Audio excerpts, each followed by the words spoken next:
Hello. சகுனிகள் நிறைந்த உலகில் சத்தியத்தை மட்டும் வைத்து ஒன்றும் செய்ய முடியாது. கொஞ்சம் சாணக்கியத்துடன் இருப்பதே நல்லது. உண்மைதானே? நான் சத்தியமாக இருக்கேன், உண்மையாக இருக்கேன், நேர்மையாக இருக்கேன் அப்படின்னு சொல்கிறது வார்த்தைக்கு வேணால் நல்லாயிருக்கும். ஆனால் அறிவுங்கிறது கொஞ்சமாவது இருக்கணும். அடுத்தவங்களை ஏமாத்துறத தப்பே தவிர நம்ம ஏமாறாமல் இருக்கிறது தப்பில்லையே.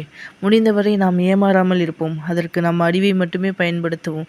அந்த அறிவையும் நாம் எப்படி ஏமாறாமல் இருக்க வேண்டும் என்பதற்காகத்தான் பயன்படுத்த வேண்டுமே தவிர அடுத்தவர்களை எப்படி ஏமாற்றலாம் என்று பயன்படுத்தக்கூடாது. முடிந்தவரை ஒரு உறவில் உண்மையாக இருக்க பழகுங்கள். அந்த உறவு எப்படிப்பட்ட உறவாக இருந்தாலும் சரி, அந்த உறவில் உண்மையை மட்டும் கடைபிடியுங்கள். ஏனென்றால் தைரியம் சத்தியமும் அன்பை கொடுக்கும். ஆனால் அந்த அன்பு நிரந்தரமாக வேண்டும் என்றால் சாணக்கியமும் வேண்டும். முடிந்தவரை சாணக்கியத்துடன் இருப்போம். தேங்க்யூ. பிடிச்சிருந்தா ப்ளீஸ் சப்ஸ்கிரைப்.